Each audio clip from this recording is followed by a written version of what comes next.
Seorang pria merasa hidupnya tidak berguna karena selalu mendapat kesulitan. Bahkan dia berencana untuk mengakhiri hidupnya sendiri. Yap, film ini berjudul Just Before I Go. Film ini sangat aku rekomendasikan buat kalian karena banyak pesan moral dan alur film yang sangat baik. Film yang dirilis pada tahun 2014 ini menceritakan perjalanan seorang pria yang ingin menyelesaikan urusannya lalu berencana untuk bunuh diri. Dia adalah Teddy Morgan. Teddy hidup di salah satu kota kecil yang memiliki sebuah danau besar. Dia dan ayahnya percaya kalau di danau tersebut ada hewan prasejarah yang masih hidup. Namun tidak bagi kebanyakan orang. Teddy sangat dekat dengan ayahnya. Ayahnya percaya kalau suatu hari nanti Teddy akan menjadi orang yang berguna. Namun sayang, Teddy harus kehilangan ayahnya karena penyakit kanker yang dideritanya. Semenjak itu Teddy tidak pernah lagi main ke danau. Di sekolah dia juga selalu dimarahi sama salah satu gurunya karena tidak bisa menjawab soal di papan tulis. Menginjak kelas 6, Teddy juga sering mendapat bulian dari salah satu temannya yang bernama Rowley. Meskipun begitu, ada juga yang perhatian padanya, Vicky. Saat ia beranjak dewasa, Teddy memutuskan untuk meninggalkan kota kelahiran dan pergi ke kota Los Angeles. Dia memulai hidupnya dengan bekerja di salah satu supermarket dan hidup di sebuah apartemen kecil. Hingga suatu hari dia bertemu dengan seorang wanita yang terlihat butuh bantuan. Dia adalah Penny. Semenjak kenal dengannya, Teddy dan Penny akhirnya menjalin hubungan dan resmi menikah. Namun sayang, pernikahan mereka tidak begitu lama. Penny merasa kalau Teddy orang yang terlalu monoton dalam segala hal. Hidupnya begitu-begitu aja dan Penny tidak suka akan hal itu. Penny akhirnya meninggalkannya meskipun Teddy berusaha memohon padanya. Semenjak itu Teddy semakin yakin kalau memang hidupnya tidaklah berguna dan kacau.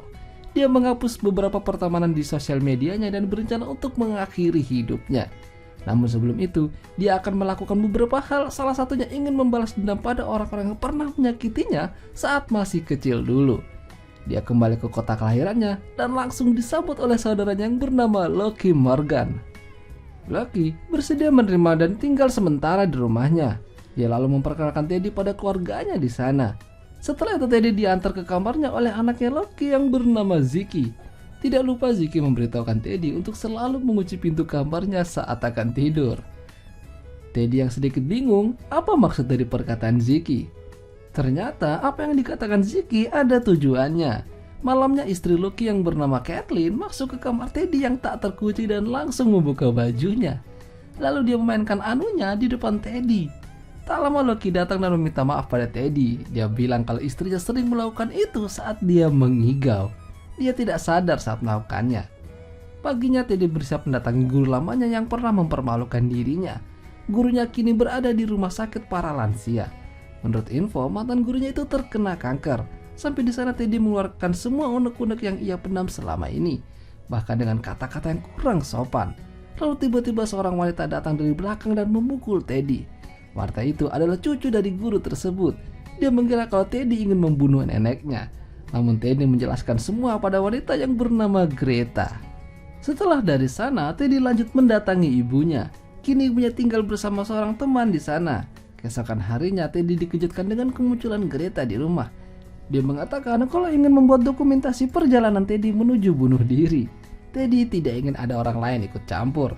Sampai akhirnya Greta mengancam kalau dia akan memberitahukan tujuan Teddy pada saudaranya.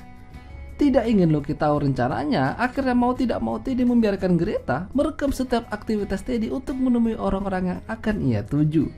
Hari itu Teddy berencana mendatangi orang yang pernah membulinya di sekolah, Rowley.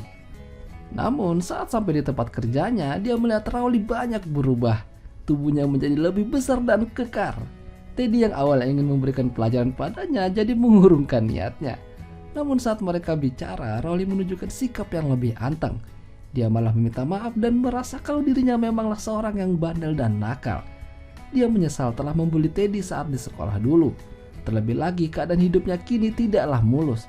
Ia ditinggal mati oleh istrinya dan kini tinggal bersama ayah dan anaknya mengidap Down syndrome.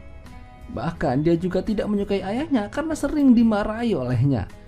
Melihat Rowley memiliki anak, Teddy dan Greta jadi merasa ibu dan merasa kalau Rowley layak mendapat kesempatan kedua. Malam harinya saat akan tidur, Teddy kembali didatangi Kathleen. Padahal pintu sudah dalam keadaan terkunci. Namun Kathleen dengan anehnya bisa membobol pintu tersebut dan kembali melakukan aksinya di hadapan Teddy. Esoknya, Teddy dan Greta yang sedang berbelanja tidak sengaja bertemu dengan teman lamanya di sekolah yang pernah perhatian padanya. Dia adalah Vicky. Meskipun Vicky sudah banyak berubah dan mengembang, Teddy tidak lupa dengannya. Karena sudah ketemu, Teddy mengajak Vicky untuk ketemuan di tempat lain saling reunian. Greta lalu mengajak Teddy untuk berbicara dengan neneknya yang berada di rumah sakit untuk mengutarakan keluh kesahnya dengan perkataan yang baik. Namun sampai di sana, mereka terlambat. Neneknya sudah tiada. Teddy ikut mengucapkan bela sungkawa pada Greta. Greta sangat menyayangi neneknya. Dia sudah banyak kehilangan orang yang ia sayangi. Ibunya sudah lama meninggalkannya. Dia mengatakan kalau ibunya terkena kanker. Teddy hanya bisa terdiam mendengar cerita sedih dari Greta. Greta lalu mengajak pergi Teddy ke suatu tempat di mana ia sering menyendiri di sana jika sedang galau. Setelah itu mereka memutuskan untuk pulang. Greta juga berterima kasih pada Teddy karena mau menemaninya seharian ini. Tidak lupa ia memberikan kecupan manis untuknya. Sementara Ziki berada di suatu tempat bersama temannya yang bernama Romeo. Tapi ternyata sesuatu yang mengejutkan terjadi. Mereka saling berciuman. Itu artinya mereka menyukai sesama jenis. Suatu pagi Teddy terbangun dari tidurnya dan melihat lukisan rudal yang dibuat oleh Ziki. Dia mendatangi Ziki yang ingin berbicara dengannya. Ziki mengutarakan kalau dirinya adalah seorang gay. Padahal dia berusaha untuk menolak namun tidak bisa. Teddy bingung harus bagaimana. Teddy lanjut makan siang bareng bersama Lucky. Di sana Teddy ingin membicarakan hal penting yang ia ketahui selain Ziki. Dia mengatakan kalau istrinya yang bernama Kathleen itu tidak sedang mengigau saat beraksi di hadapannya. Dia hanya berpura-pura mengigau supaya bisa mengelabui Lucky. Teddy merasa kalau hubungan Lucky dan istrinya sedang tidak baik-baik saja. Namun hal itu dibantah oleh Lucky.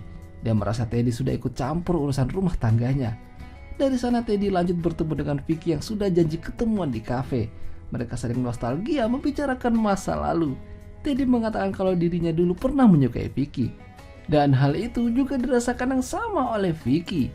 Vicky tahu kalau dirinya sudah memiliki suami dan 5 orang anak. Namun hari itu hubungan dengan suaminya sedang tidak baik. Jadi Vicky mengajak Teddy untuk melakukan permantapan dan menyewa motel di dekat sana. Teddy awalnya tidak ingin. Namun karena itu adalah kesempatan, akhirnya dia gaspol saja. Suatu hari di sekolah, Ziki dan teman-temannya mendatangi Romeo. Ziki melihat Romeo sedang dibully oleh temannya sendiri. Dia tidak melakukan apa-apa. Mungkin dia takut kalau teman-temannya tahu kalau Ziki ada hubungan dengan Romeo. Merasa tidak kuat menyembunyikan sesuatu, Romeo mendatangi Teddy karena dia adalah paman Ziki. Dia memberitahukan hal yang sama dengan Ziki. Mereka saling menyukai namun masih terhalang oleh keadaan. Semakin hari Teddy semakin dibuat pusing oleh masalah-masalah orang yang ada di sekitarnya. Padahal masalahnya sendiri aja belum terselesaikan. Malam itu Teddy kembali didatangi Kathleen. Teddy bingung harus bagaimana. Tak lama Lucky datang dan meminta Kathleen untuk menyudahi sandiwaranya. Mendengar itu Kathleen terdiam dan pergi. Keesokan paginya Teddy mendatangi upacara pemakaman neneknya Greta. Dia bertemu dengan salah satu mantan gurunya yang lain. Namun dia mendapat fakta yang mengejutkan tentang Greta. Ternyata ibunya Greta tidak meninggal karena kanker, melainkan bunuh diri. Itulah sebabnya mengapa Greta sangat tertarik dengan tujuan Teddy yang ingin mengakhiri hidupnya. Setelah itu Teddy berbicara pada Greta. Dia penasaran mengapa Greta sampai saat ini belum punya pacar. Dia cantik dan lucu. Alasannya simpel. Greta takut kehilangan orang yang ia sayangi untuk kesekian kalinya. Namun beberapa hari bertemu dengan Teddy, dia merasakan nyaman. Greta mencoba ingin memiliki, namun Teddy tidak bisa. Teddy merasa kalau hal itu akan percuma karena sebentar lagi dia akan melakukan bunuh diri. Greta kesal karena menganggap Teddy adalah seorang yang munafik. Sementara Ziki dan teman-temannya mendatangi Romeo dan kembali membulinya. Kali ini Ziki dipaksa untuk menghajar Romeo. Ziki tidak tega melihatnya. Namun karena terus dipaksa oleh temannya, mau tidak mau Ziki harus memukul Romeo hingga dilarikan ke rumah sakit. Sampai di rumah Teddy melihat banyak mobil polisi. Lucky mengatakan kalau Ziki memukuli seorang teman yang bernama Romeo. Teddy akhirnya memberitahukan semuanya tentang Ziki pada Lucky. Namun Lucky tidak percaya.